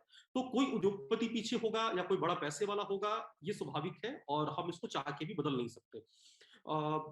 आप भाई पैसा कहाँ से आएगा? आप सिंपल सोचो कि आप एक न्यूज वेबसाइट अगर अच्छे से रन करनी है, यूट्यूब पर एक मैं इंडिविजुअल यूट्यूबर बन जाऊं वो बात अलग है, लेकिन मुझे जो है अगर एक संस्थान चलाना है तो मैं कैसे चलाऊंगा? 100 लोग अगर काम कर रहे हैं तो कहाँ से पैसा आएगा? तो एक उद्योगपति तो होगा। जो वॉशिंगटन पोस्ट है, अगर उसके भी मालिक अगर आप देखें तो आई थिंक जेफ बेजोस ही है, अमेजोन ने उसको बाद में टेक ओवर कर लिया था, अगर मैं गलत नहीं हूं तो। तो अब देखिए, तो ये तो डिपेंड कर नहीं मतलब है कि मालिक कौन है। ये बात जरूर है कि मालिक है तो उसके अपने दूसरे बिजनेसेस है, तो एक थोड़ा सा रहेगा कि उसकी निगेटिव खबर आप नहीं करोगे, और ये सब तो मतलब दबी जुबान में हर जगह होता ही है। लेकिन ये एक बहुत अच्छा विचार है और ये होना भी चाहिए, जो न्यूयॉर्क टाइम्स ने किया और जो गार्जियन ने किया और वॉशिंगटन पोस्ट ने किया, सब्सक्रिप्शन मॉडल पर आइए। न्यूयॉर्क टाइम्स के फिलहाल दुनिया भर में 7 मिलियन सब्सक्राइबर हैं जो पैसा देके पढ़ते हैं, और अगर आप वॉशिंगटन पोस्ट की बात करें तो करीब 3 मिलियन सब्सक्राइबर है। और भारत में जब आप आते हैं तो भारत में तो लगभग ना के बराबर है, लेकिन पिछले 2 सालों से शुरू हुआ है, काफी कुछ इस पर काम हुआ है। तो मनी कंट्रोल के 3 लाख सब्सक्राइबर है। तो 3 लाख सब्सक्राइबर मनी कंट्रोल, मतलब भारत में आई थिंक सबसे ज्यादा सब्सक्राइबर पेड सब्सक्राइबर उसी के हैं। और उसकी वजह सिर्फ इतनी है कि मनी कंट्रोल पर वो खबरें होती हैं जो आपको सीधे आर्थिक रूप से मदद कर सकती हैं। अगर वो एक जानकार अगर वहां पर बता रहे हैं कि टाटा का शेयर जो है 100 रुपए से 500 रुपए हो जाएगा, तो लोग वहां जाते हैं, देखते हैं और फिर पैसा लगाते हैं। तो चूंकि वहां इकोनॉमिक्स जुड़ा हुआ है, इकोनॉमिक जुड़ा हुआ है, पैसा जुड़ा हुआ है, इसलिए वहां सब्सक्रिप्शन बढ़े हैं। भारत में इस पर काम अभी हाल फिलहाल में कोशिश थोड़ी बहुत भास्कर ने जरूर की थी। कोविड के टाइम पर उन्होंने अपने ऐप पर काफी काम भी किया, और उसको उनका प्लान यही है कि उसको सब्सक्रिप्शन मॉडल पर ले भी जाए। अब आगे कैसा होगा वो मैं नहीं कह सकता, लेकिन अगर आप उनके यूजर्स देखें, उनके ऐप के यूजर्स देखें जिन पर उन्होंने काफी काम किया, तो पोस्ट कोविड और प्री कोविड में अभी जो दूसरी लहर थी उस समय की मैं बात कर रहा हूँ आपसे, तो डबल हुए हैं। पहले 5 मिलियन उनके मोबाइल पर यूजर थे, जो बाद में बढ़ के 10 मिलियन हो गए। 2-3 महीने में ही एक डबल ग्रोथ उनकी हुई है। तो भारत में इसका फ्यूचर तो जरूर है, लेकिन सवाल ये भी है कि आप क्वालिटी कंटेंट कैसे देंगे। जब तक क्वालिटी कंटेंट नहीं देंगे तो भारत में सब्सक्रिप्शन मॉडल आ नहीं पाएगा। लोग पहले दिन से आपको पैसा नहीं देंगे कि आप पैसा लीजिए और आप क्वालिटी कंटेंट देना आप हमसे शुरू कीजिए। लोगों को आपको क्वालिटी कंटेंट देना पड़ेगा। उसके बाद लोग जब लोगों को उसकी लत लगेगी, लोगों को फर्क महसूस होगा, उसके बाद वो आपको पैसा देंगे। न्यूयॉर्क टाइम्स हो या वॉशिंगटन पोस्ट हो, वो पहले दिन से आपसे पैसा नहीं ले रहे हैं। उन्होंने क्वालिटी कंटेंट दिया है, आपको अच्छा कंटेंट दिया है। मनी कंट्रोल अपने पेड यूजर्स को अच्छा कंटेंट दे रहा है, इसलिए लोग सस्टेन कर रहे हैं। या जो इकोनॉमिक्स टाइम्स है उसका भी पेड सब्सक्रिप्शन है, वहां पर आपको कुछ अंदर की बात मिल रही है, कुछ यूनिक चीजें मिल रही हैं जिसकी वजह से लोग पैसा दे रहे हैं। तो मुझे ये लगता है कि भारत में ये तो मतलब आम आदमी को बहुत मुश्किल है शुरू करना। उसके लिए किसी बड़े मीडिया हाउस को ही आना पड़ेगा कि वो आए और इस तरह का प्रयोग करे। और भारत की इतनी बड़ी आबादी है कि अगर बहुत एक छोटा हिस्सा भी अगर पेड सब्सक्रिप्शन मॉडल पर जाता है तो उस वेंचर को चलाने के लिए काफी होगा। न्यूयॉर्क टाइम्स चूंकि आप जानते ही हैं कि मतलब अंग्रेजी में है और पूरी दुनिया में हालांकि पढ़ा जाता है, लेकिन आप अगर कॉमस्कोर पे उसके नंबर्स देखें तो 100 मिलियन के आसपास उनके यूजर्स हैं। तो अगर उसको दुनिया भर में 100 मिलियन यूजर्स मिल सकते हैं और उसमें एक बड़ा हिस्सा पेड का हो सकता है, तो भारत की आबादी इतनी बड़ी है और भारत में इंटरनेट जो कॉमस्कोर के मुताबिक जो इंटरनेट यूजर्स है करीब करीब 500 मिलियन के आसपास है, उससे ज्यादा है। और भारत का जो डिजिटल न्यूज कंजम्पशन का मार्केट है वो भी करीब 250 मिलियन के आसपास है, जिसमें से अकेले हिंदी का 100 मिलियन का है। तो 100 मिलियन में से अगर 10 मिलियन लोग भी अगर पैसा देके कंटेंट पढ़े तो किसी एक न्यूज साइट को रन करने के लिए काफी होगा। और बस ये सोचने की बात है कि आप अखबार के लिए 3 रुपए देते ही हैं, 5 रुपए देते ही हैं, महीने में 100 रुपए आप आम आदमी गांव में भी लोग अखबार पर 100 रुपए महीने के खर्च कर ही देते हैं। तो उसको आप डिजिटली कैसे कन्वर्ट करेंगे वो आपको सोचना पड़ेगा, उस पर रणनीति बनानी पड़ेगी। तो जाना तो आपको पेड सब्सक्रिप्शन पे ही पड़ेगा अगर आप चाहते हैं कि मतलब डिसइंफॉर्मेशन और ये सब चीजें खत्म हो, और ये मतलब ये व्यूज का खेल खत्म हो। नहीं तो जब तक आप गूगल एडसेंस या फेसबुक ऑडियंस नेटवर्क पे रहेंगे तब तक तो मुझे नहीं लगता कि कोई बदलाव आने वाला है। तो ये कुछ मेरी तरफ से सुझाव थे। गुरसबद मैं यहाँ से आगे बढ़ूंगा जहाँ पे पंकज ने छोड़ा, कि जो ऑपरेशनल शॉर्टकमिंग्स हैं, जो संचालन की कमियां हैं, जहाँ पे लेस ह्यूमन रिसोर्स की ये बात कर रहे हैं, जहाँ पे ये बता रहे हैं कि जो रेवेन्यू का सोर्स है, जहाँ पे कोई एक आदमी आके खड़ा नहीं कर सकता, आपको एक कॉर्पोरेट नेटवर्क चाहिए। लेकिन इसका 2 लार्जर क्वेश्चन है जो इस ये रिपोर्ट एक स्टेपिंग स्टोन हो सकता है कि कैसे डिजिटल न्यूज को यूजर बेस्ड मॉडल, जिसकी तरफ अनुभूति मैम भी इशारा कर रही थी, कि सब्सक्रिप्शन बेस्ड मॉडल की ओर हम ले जाएं। जो अभी पंकज बता रहे थे कि अगर 100 मिलियन में से 10 लाख लोग भी अगर यूजर बेस्ड मॉडल की ओर जाएं तो एक मॉडल हो सकता है। आप इसको कैसे देखते हैं? तब जबकि मैं इसमें एक हम सब आपका भी लॉ से जुड़ाव रहा है, तो हम सब जानते हैं कि अगर कॉर्पोरेट कंट्रोल्ड मीडिया होती है तो वो एक लार्जर डेमोक्रेटिक क्वेश्चन भी है, जहां पे हम फ्री स्पीच का एक सबवर्जन भी देखते हैं कि कैसे उसको हम कंट्रोल कर जो कॉर्पोरेट मीडिया है उसको कैसे कंट्रोल करती है। आपको क्या लगता है कि आगे इस रिपोर्ट के माध्यम से आप क्या एक संदेश के तौर पे देना चाहेंगे कि कैसे हम जो है कॉर्पोरेट कंट्रोल मीडिया को कम करके यूजर बेस्ड मॉडल की ओर बढ़ें, और साथ ही साथ ये सुनिश्चित करना कि वो यूजर बेस्ड मॉडल जो हो वो क्वालिटी कंटेंट दे, क्योंकि अगर हम इस रिपोर्ट के अनुसार देखें तो हमने सिर्फ इस रिपोर्ट की एक शॉर्टकमिंग भी हम कह सकते हैं, या इसकी एक ऑपरेशनल लिमिटेशन कह सकते हैं कि ये सिर्फ 3 लैंग्वेज के को कवर किया है हमने, जो हिंदी है, बांग्ला है और इंग्लिश है। जबकि भारत में हमें पता है कि अलग अलग भाषाओं में भी डिजिटल प्लेटफॉर्म काम करते हैं।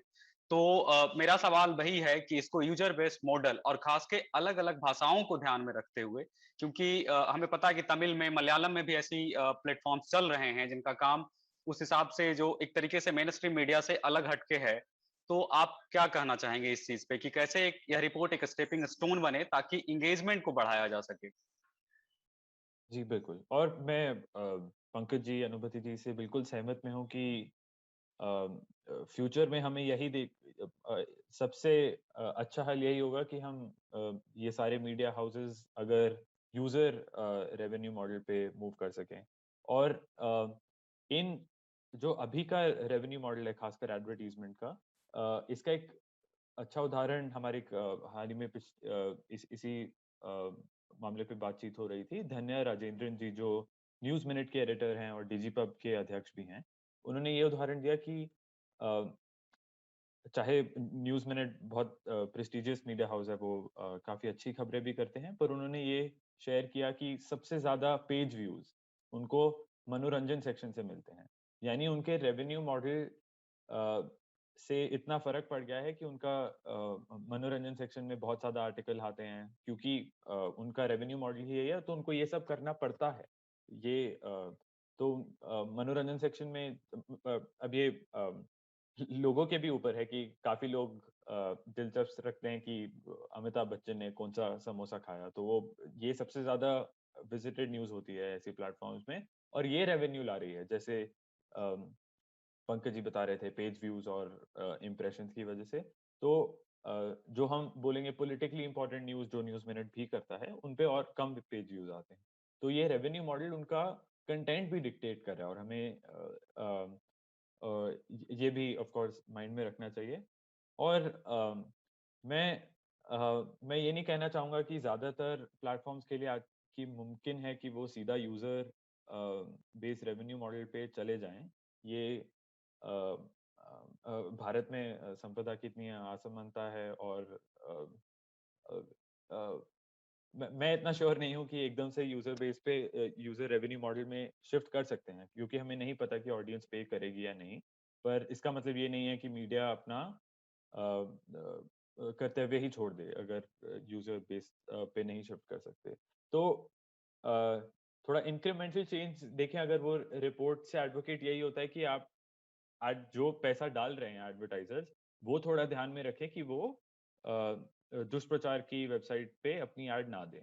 तो इससे मैं बिल्कुल सहमत हूँ कि ये सिर्फ आधा स्टेप है। ये शायद लॉन्ग टर्म में प्रॉब्लम को ना सॉल्व करे, लॉन्ग टर्म में शायद यही सोल्यूशन हो कि एडवर्टाइजिंग मॉडल से ही दूर जाना पड़े, पर ये शायद शॉर्ट टर्म के लिए काम आए। Corporate media control of course ना सिर्फ अखबारों और टीवी में है, अब तो डिजिटल मीडिया हाउसेस में भी काफी कॉर्पोरेट कंट्रोल है। और हम बोबले एग्जांपल भी देखें तो मीडिया का इतना इम्पोर्टेंट रोल है कि कभी कभी इनके ओनर्स को फर्क नहीं पड़ता कि ये प्रॉफिट मेक करेंगे या नहीं। उनको बस ये है कि प्रचार पे थोड़ा प्रभाव पड़े, उनके खिलाफ ना लिखा जाए। तो ये कहने की भी बात नहीं होती, ये खुद से ही ऐसा मॉडल चल रहा है। हमें अगर मैं यूएस से एक दो एग्जांपल दूं, जैसे डेमोक्रेसी नाउ वगैरह, तो इसमें हम ये देखेंगे कि फिलैंथ्रोपी का भी रोल है, क्योंकि यहाँ पे थोड़ी शायद ज्यादा एक्सपेक्टेशन हो कि एकदम से यूजर मॉडल पे हमारे पास सिविक मीडिया आ जाए, हमारे पास इंडिपेंडेंट मीडिया खड़ा हो जाए सिर्फ ऑडियंस के पैसों से। थोड़ा थोड़ा चाहे हम सब चाहते हो, वो थोड़ा शॉर्ट टर्म में शायद मुमकिन ना हो। अनुभूति मैम, मैं इस कंक्लूजन के हिस्से में आपसे 2 सवाल जानना चाहूंगा। आपने मीडिया लिटरेसी का जिक्र किया, जो मुझे लगता है कि जैसे अभी हम काफी ऐसे नए देख रहे हैं जो साक्षरता के नए मिशन शुरू हो रहे हैं, संवैधानिक साक्षरता की बात चल रही है या अलग अलग साक्षरता मिशन की बात कर रही है। तो खासकर इस मॉडल पे जहां पे हम देख रहे हैं कि हमारे पास इंटरनेट यूज करने वाले काफी लोग हैं, 250 मिलियन लोग हमारे यहाँ इंटरनेट यूज करते हैं, लेकिन यूजर बेस्ड मॉडल कोई यह नहीं करता कि अगर हम कोई कंटेंट यूज कर रहे हैं तो उसके लिए हम पे करें, क्योंकि इससे तो एक तरफ हम जो टू वे अप्रोच करते हैं कि एक तरफ अकाउंटेबिलिटी भी निश्चित होती है कि आप अकाउंटेबिलिटी इंश्योर करते हैं कि आप जिस कंटेंट के लिए पे कर रहे हैं वो कंटेंट क्वालिटेटिव कंटेंट हो। दूसरी तरफ हम यह भी सुनिश्चित करते हैं कि मीडिया अपना दायित्व निभाए कि वो आपको वो कंटेंट प्रोवाइड करे, क्योंकि वो उसके लिए आपसे पैसे चार्ज कर रहा है। तो आपको क्या लगता है कि इस रिपोर्ट के बाद खासकर संस्था का, अकादमिकों का, छात्रों का या दूसरे जो ऐसे समूह हैं जो इन समूहों पे काम करते हैं, वो मीडिया लिटरेसी को लेकर के, और दूसरा कि हमने न्यूज रूम के जिम्मेदारी की बात की, मैं एक व्यापक सिविल सोसाइटी की जिम्मेदारी की क्वेश्चंस की ओर आपको ले जाना चाहता हूं कि क्या होना चाहिए एक रिस्पॉन्सिबिलिटी इस रिपोर्ट के बाद कि हम उसको एंगेज करके एक अकाउंटेबल डिजिटल मीडिया प्लेटफॉर्म बना सकें। या रंजित, देखो अभी तक हम लोग जो बात कर रहे हैं वो पब्लिशर्स की तरफ से बात कर रहे हैं कि वहां पे क्या होता है, उनके क्या चैलेंजेस हैं, क्यों इस तरह का कंटेंट आता है, जैसे कि पंकज ने भी बताया, मिस्टर ग्रोवर ने भी बताया। बट और हम जो ओनरशिप की बात कर रहे थे कि like owned by the corporate, this is something which is happening for the television and the print also. तो इसमें जहां पर हम लोगों का ज्यादा रोल नहीं है, ऑफ कोर्स लाइक आप ये रिपोर्ट शेयर करोगे और जैसे मिस्टर ग्रोवर ने बताया कि हम एडवर्टाइजर्स के साथ शेयर करेंगे और उन सब वेबसाइट्स को कम एडवर्टाइजमेंट मिलेंगी जहां पे इस तरह की इंफॉर्मेशन ज्यादा स्प्रेड होती है और ज्यादा लिखी जाती है। पर हम लोगों को ऑडियंस की तरफ से भी सोचने की जरूरत है, और खास तौर से जब ऐसी रिसर्च सामने आती है।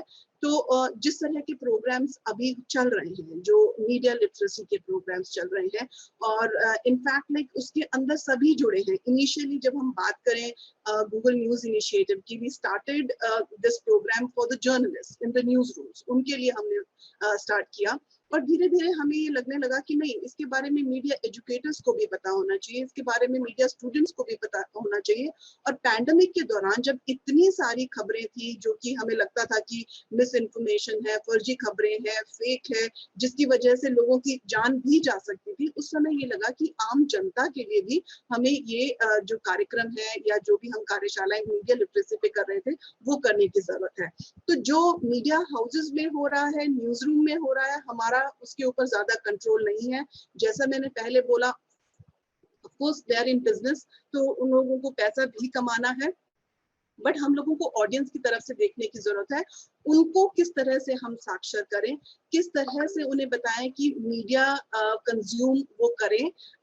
जैसे कि मान लीजिए जब वो मीडिया कंज्यूम करते हैं कि किस तरह के क्वेश्चंस उनको पूछना चाहिए। तो पहला क्वेश्चन सोर्स का ही आता है, यानी कि ये जो न्यूज है कहाँ से आपके पास आ रही है, इस न्यूज को लिखने के पीछे आपको क्या लगता है कि क्या कारण हो सकता है। तो ये कुछ प्रश्न हैं जो मीडिया साक्षरता के जो प्रश्न हैं, जो हम चाहते हैं कि हर इंसान जब भी वो कोई भी कंटेंट कंज्यूम करता है, चाहे वो प्रिंट हो, चाहे वो टेलीविजन हो, चाहे वो डिजिटल हो, उनको पूछने चाहिए।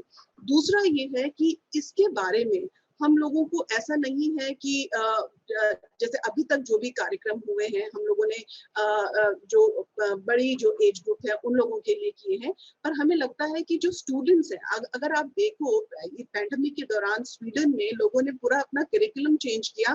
उसमें इमेजिन जो चीज हम लोग अभी न्यूज रूम्स के लिए बोल रहे हैं, वो करिकुलम उन्होंने अपने स्टूडेंट्स के लिए, स्कूल स्टूडेंट्स के लिए फैक्ट चेकिंग और वेरिफिकेशन वहां पे शुरू किया। तो मुझे ये लगता है दोनों लेवल पे काम होना चाहिए न्यूज रूम्स में, किस तरह, so that we get quality content, but there is a long way to go, वहां पे उनके अपने चैलेंजेस हैं, बट ऑडियंस की तरफ से उनको साक्षर बनाने की जरूरत है, मीडिया लिटरेट बनाने की जरूरत है। और अगर हम ये करते हैं तो मुझे लगता है कि जो ये दुष्प्रभाव है मिस इन्फॉर्मेशन का या डिस इन्फॉर्मेशन का, काफी हद तक कम होगा। और हमने देखा भी है कि जैसे जब पैंडेमिक शुरू हुआ, इतनी सारी खबरें थी, लोग व्हाट्सएप पे, और आज के समय में बहुत सारे ऐसे लोग हैं जो फर्स्ट टाइम जो इंटरनेट यूजर्स हैं, तो उनके लिए क्या होता है कि ये जो छोटी स्क्रीन है, जो स्मार्टफोन है, उनके लिए तो वो एक टेलीविजन जैसी है। तो जो कंटेंट वो स्मार्ट छोटी स्क्रीन पे देखते हैं, वो उनको वैसे ही बिलीव करते हैं जैसे वो न्यूज़पेपर के कंटेंट को बिलीव करते हैं या फिर टेलीविजन के कंटेंट को बिलीव करते हैं। तो कहीं ना कहीं उनको ये बताने की जरूरत है कि आज के समय में कोई भी वेबसाइट बना सकता है, आज के समय में कोई भी यूट्यूब चैनल बना सकता है। और हम तो ये भी कहते हैं कि आज हम ऐसे दौर में हैं जहाँ पर हर इंसान अपनी जेब में एक न्यूज रूम लेकर घूम रहा है। अगर उसके पास स्मार्टफोन है तो वो कंटेंट क्रिएट भी कर सकता है, वो कंटेंट पब्लिश भी कर सकता है। और अगर ये अपॉर्चुनिटी हर किसी को मिली हुई है तो किसी भी तरह का आपको कंटेंट डिजिटल मीडिया पर देखने को मिलेगा। तो ये कुछ ट्रेनिंग प्रोग्राम्स हम लोगों को और करने की जरूरत है। और इनफैक्ट खास तौर से आप लोगों को, ऑफ कोर्स आप लोगों का जो डायलॉग है मीडिया इंडस्ट्री के साथ तो होगा ही इस रिपोर्ट के लॉन्च के बाद, बट मैं चाहूंगी कि इसके साथ साथ आप लोगों को जनरल जो पब्लिक है उनके साथ भी ट्रेनिंग प्रोग्राम करने की जरूरत है। जो आपने रिसर्च किया है उसके कुछ इंफोग्राफिक्स बनाकर, अलग अलग बनाकर आपको इंटरनेट पे डालने की जरूरत है, ताकि लोग जब उस तरह का कंटेंट सर्च करें तो ये सब चीजें उनको पता चले। एक और लास्ट चीज मैं ये बोलना चाहूंगी, आपने लैंग्वेज की बात की, आपने बोला हिंदी, इंग्लिश, बांग्ला ही आपने प्लेटफॉर्म्स लिए हैं, और आपकी जो रिपोर्ट है शायद वो भी इन्हीं लैंग्वेजेस में है। बट जब हम मिस इन्फॉर्मेशन की बात करते हैं, this is thriving in regional languages. हमने देखा है जितने भी हमारे पास जो केसेस आए हैं, चाहे वो चाइल्ड अबडक्शन के हैं, चाहे वो मतलब पैंडेमिक के दौरान है, वो रीजनल लैंग्वेजेस में पहले ओरिजिनेट हुए हैं, और उसके बाद अगर कोई एक बहुत बड़ा हादसा हो जाता है तभी हम लोगों को पता चलता है, राइट? तो एक और बहुत जरूरी चीज है, एक तो ये जो भी रिपोर्ट जो आपने बनाया है, रिसर्च किया है, उसको ट्रांसलेट करने की अलग अलग भाषाओं में, और ताकि सब लोगों को पता चल सके कि क्या इश्यू है और किस तरह की प्रॉब्लम हम लोग आज के समय में फेस कर रहे हैं। और उन्हीं रीजनल मीडिया के लिए और रीजनल जो लोग हैं जो भाषा यूज करते हैं उनके लिए भी ट्रेनिंग प्रोग्राम जो कंडक्ट करने की। तो ये कुछ सोल्यूशन है। मुझे बहुत स्ट्रांगली ये लगता है कि जहां पर हमारा ज्यादा रोल नहीं है, हम ज्यादा इंटरवेंशन नहीं कर सकते हैं, मुझे लगता है कि ज्यादा टाइम वहां पर वेस्ट करने के बजाय हम उस जगह पे टाइम अपना इस्तेमाल करें, यूटिलाइज करें, जहां पर हम कुछ इम्पैक्ट सोसाइटी में ला सकते हैं इस इश्यू को लेकर। हमारे जो स्टूडेंट्स हैं, एडवर्टाइजिंग और पब्लिक रिलेशंस के स्टूडेंट आईएमसी में, मैं मीडिया और इंफॉर्मेशन लिटरेसी पे काफी समय से काम कर रही हूँ। मैं एनसीईआरटी में थी, वहां पर हमने इसको करिकुलम में इंट्रोड्यूस कराया, पर कभी मतलब ऐसा नहीं लगा कि हमने बहुत ज्यादा काम किया है और हम ग्रास रूट पे पहुंचे हैं। इस बार पैंडेमिक के दौरान जब हमें लगा कि इतनी खबरें आ रही हैं और लोग उसको कंज्यूम कर रहे हैं, उसको सच मान रहे हैं, तब हमें लगा कि नहीं, हमें ग्रास रूट लेवल पे जाने की जरूरत है और प्रोग्राम कंडक्ट करने की जरूरत है। विदिन 15 डेज, क्योंकि हम लोगों का ऑनलाइन प्रोग्राम चल रहा था और हमारे जो स्टूडेंट्स थे अपने अपने घरों में थे, they were there in the different parts of the country, we conducted 77 workshops on media and information literacy, and that was the kind of impact which we made. I mean, it's not a huge thing, but that was a small thing, but yes, the students they felt कि हाँ, वो लोग भी कुछ कर सकते हैं इस एरिया में। तो यही सब चीजें हमें करने की जरूरत है। जितना ज्यादा हम जो सिटीजन्स हैं उनको एम्पावर कर सकें, जितना ज्यादा हम उनको मीडिया लिटरेट बना सकें, तो मुझे लगता है अगर ये पॉसिबल है, अगर ये हो जाता है, तो जो मिस इन्फॉर्मेशन है, डिसइंफॉर्मेशन है, फेक न्यूज है, उसका दुष्प्रभाव काफी कम होगा। और हमें इस एरिया में ज्यादा काम करना है। बाकी जो दूसरे एरिया में गवर्नमेंट भी काम कर रही है, and of course like the organisation like yours, they are also working in this area.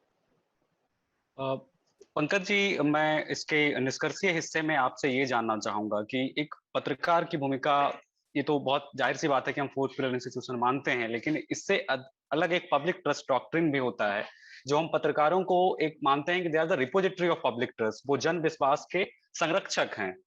आप क्या समझते हैं, आपने न्यूज़ रूम चैलेंजेस की बात किया और उससे उस पे एक बताया कि कैसे उनके एक ऑपरेशनल लिमिटेशन है, पर एक एक जिम्मेदार पत्रकारिता के लिए ये ज़रूरी है कि जो खबरें कंजम्पशन करने वाले लोग हैं, जो खबरों को पढ़ते हैं, उनको कैसे जागरूक किया जाए कि आप किन खबरों को फ़िल्टर करेंगे? क्योंकि in the end they are the receiver end of this information. तो वो जो टू वे प्रोसेस है रिसीवर एंड का, और जिसका नुकसान भी सबसे ज्यादा जनता को होता है अगर डिसइंफॉर्मेशन फैलता है, तो आपके क्या सुझाव हैं, क्या वे फॉरवर्ड हो सकता है कि जिसके जरिए हम यह सुनिश्चित करें कि जो पब्लिक है वो पब्लिक ट्रस्ट डॉक्ट्रिन को फॉलो करते हुए अपनी तरफ से एक जिम्मेदार पत्रकारिता को सुनिश्चित करे? और देखिए काफ़ी कुछ दोनों लोगों ने पहले कवर किया। मैं इस पर आऊँगा। रीजनल की बात हो रही थी कि रीजनल पर बात करना इसलिए भी ज़रूरी है क्योंकि रीजनल मार्केट की ग्रोथ जो है हिंदी और इंग्लिश के मुकाबले बहुत ज़्यादा है। डिजिटल जब भारत में आया या दुनिया में आया तो अंग्रेजी में यूज़र सबसे पहले बहुत ज़्यादा थे, फिर हिंदी के बढ़े। अभी मैं चूँकि लैंग्वेजेस में ही काम करता हूँ, मैं अंग्रेजी हिंदी के अलावा न्यूज़ 18 की जितनी वेबसाइटें हैं, 11 वेबसाइटें हैं, मैं उनके लिए काम करता हूँ, तमिल, तेलुगु, मलयालम, मराठी, बांग्ला, जितनी भारतीय भाषाएँ हैं। समस्या ये है कि रीजनल में समस्या अभी जो डिसइन्फॉर्मेशन की क्यों ज़्यादा आ रही है और अ, उसका काउंटर क्यों नहीं हो पा रहा है, उसकी भी अपनी वजहें हैं। ज़्यादा इसलिए है क्योंकि वो मार्केट अभी मैच्योर हुआ नहीं है। वो मार्केट अभी हिंदी में क्या लगभग सबके पास फ़ोन पहुँच चुका है। उड़ीसा में लोगों के पास फ़ोन पहुँच रहा है, लोग अंतिम यूज़र के पास फ़ोन पहुँचा नहीं है। कर्नाटक के किसी दूर गाँव में या तमिलनाडु के किसी दूर गाँव में अभी फ़ोन आ रहा है। मतलब आप लैंग्वेजेस में अगर आप ग्रोथ देखें तो वो हिंदी और अंग्रेजी के मुकाबले बहुत ज्यादा है। अंग्रेजी की ग्रोथ एक स्टैग्नेंट पोजीशन पे है, हिंदी काफी ग्रो कर रही है, लेकिन लैंग्वेजेस में तेलुगु की ग्रोथ बहुत ज्यादा है, तमिल की ग्रोथ बहुत ज्यादा है। पिछले 3-4 महीने में ये दोनों मार्केट न्यूज कंजम्पशन में डबल हुए हैं। तो एक तो प्रॉब्लम वो है। दूसरा ये है कि ये मार्केट बढ़ जरूर रहा है, पैसा उस हिसाब से नहीं बढ़ रहा है। जो एडवर्टाइजर्स जो इंग्लिश में पे करते हैं वो बहुत ज्यादा होता है, हिंदी में और कम होता है। जब वो लैंग्वेजेस में आता है, दरअसल आपकी परचेसिंग कैपेसिटी कैसी है इस हिसाब से एडवर्टाइजर्स पे करते हैं। आप यूजर को दिल्ली में हो सकता है आपको जो है BMW का ऐड दिख जाए किसी इंग्लिश यूजर को, हिंदी यूजर को हो सकता है कि जो है मारुति सुजुकी का ऐड दिखे, और अगर वो उड़ीसा की किसी छोटी सी जगह पे हो सकता है उसको पान पराग का ऐड दिख जाए। तो आपके परचेसिंग कैपेसिटी के अनुसार आपको विज्ञापन दिखते हैं। तो चूंकि वहां पैसा कम है तो जो वहां लोग काम करते हैं जो डिजिटल साइटों पर, उनकी सैलरी भी कम होती है। आप भारत में अगर सैलरी स्ट्रक्चर भी देखें तो अंग्रेजी वालों की ज्यादातर आमतौर पे हाई होती है, और हिंदी दूसरे पे, लैंग्वेजेस में और कम होती है। टीयर 1 जो लैंग्वेजेस हैं मराठी, बांग्ला, तमिल, तेलुगु, इसमें हो सकता है थोड़ी ठीक ठाक हो, लेकिन आप दूसरी भारतीय भाषाओं में जाएंगे तो ये और कम हो जाती है। तो जब आप कम पैसा देंगे तो आपके पास स्किल्ड लोग नहीं आएंगे, ज्यादा पढ़े लिखे लोग नहीं आएंगे, औसत दर्जे के लोग आएंगे, औसत लोग आएंगे। तो जब औसत लोग आएंगे तो जाहिर सी बात है कि औसत काम करेंगे। दूसरी बात, आपने कहा कि एक पत्रकार होने के नाते जो कि जिम्मेदारियां हैं, जाहिर सी बात है मैं भी IMC से पढ़ा और हम सबकी जिम्मेदारी है कि मतलब हम उसी तरह से मतलब एक पत्रकार की भूमिका निभाएं। लेकिन मैं आपको वास्तविक समस्या बताता हूँ, समस्या क्या है। मेरा जो चूंकि मैं अब खबर नहीं लिखता हूँ, मेरा रोल दूसरा है। मैं इन 11 वेबसाइट अपने मार्केट में नंबर 1 कैसे हो जाए वो मुझे करना होता है, चाहे मैं हूँ part of the editorial, but मेरा बहुत सारा काम टेक और प्रोडक्ट के साथ मिलके होता है, मार्केटिंग टीम के साथ भी मिलके होता है। मेरा रोल मैंने आपको बताया कि मार्केट में नंबर 1 कैसे हो जाए, ठीक है ना।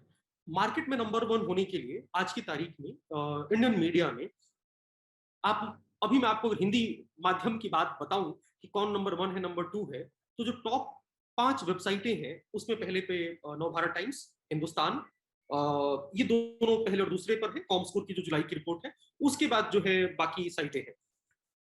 मैं मतलब किसी के लिए कुछ खराब नहीं कर रहा हूँ, लेकिन क्या आपको क्वालिटी जर्नलिज्म दिख रहा है क्या वहां पे?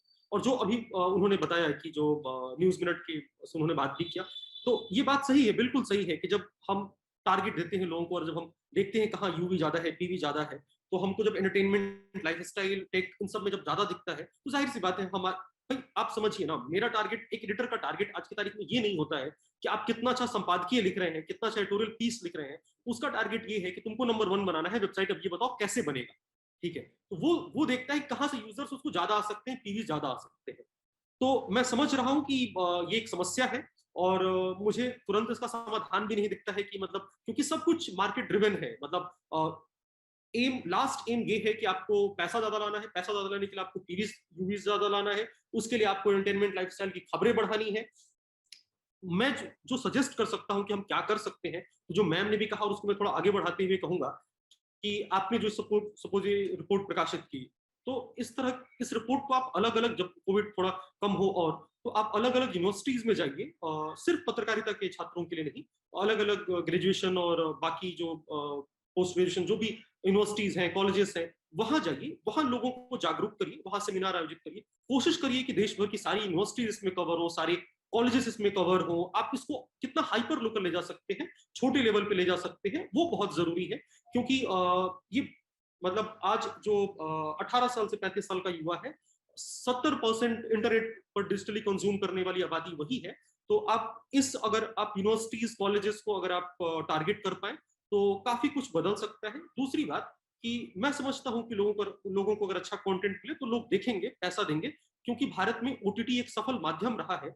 आप देखिए, प्री कोविड जो है, हम सिनेमा हॉल जाते थे, 200 रुपए के टिकट खरीदते थे, दूसरी तरफ हम 100 रुपए अखबार को भी देते थे महीने का।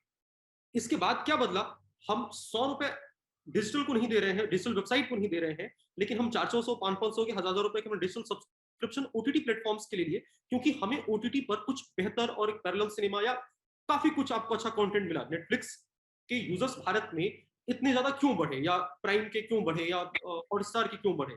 रीजन वही है कि उन्होंने कुछ कंटेंट ऐसा सर्व किया जो नेटफ्लिक्स के खासतौर से अगर मैं बात करूं तो उसके पास इंटरनेशनल बहुत अच्छा अच्छा कंटेंट था, जो भारत के मतलब आमतौर पे फिल्म इंडस्ट्री में उतना अच्छा कंटेंट नहीं बनता है। तो लोगों ने कंज्यूम किया, अच्छे कंटेंट के चक्कर में लोगों ने सब्सक्रिप्शन लिया, और ये धीरे धीरे पूरे उस ओटीटी मार्केट ने ग्रो किया।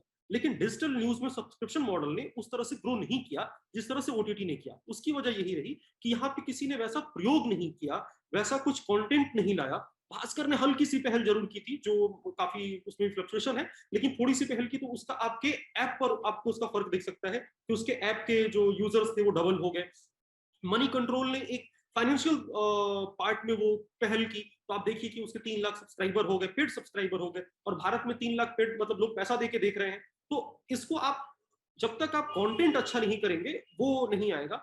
और अगर आप तो वो मैं समझ रहा हूँ कि पत्रकारिता के छात्रों को अगर आप सारे प्रोफेसर और यूनिवर्सिटीज में अगर थोड़ा और बारीकी से इस बात को समझाया जाए तो थोड़ा फर्क पड़ेगा। मतलब ये मैं मानता हूँ, नौकरी की मजबूरियां हैं, बिल्कुल है, लेकिन उसमें रहते हुए कुछ थोड़ा बहुत अच्छा काम किया ही जा सकता है। जैसे इंडियन एक्सप्रेस का एक बड़ा हिस्सा एंटरटेनमेंट से भी आता है, लेकिन एक्सप्लेन्ड कैटेगरी अगर आप उनका देखें तो काफी अच्छा वो बेहतर करते हैं।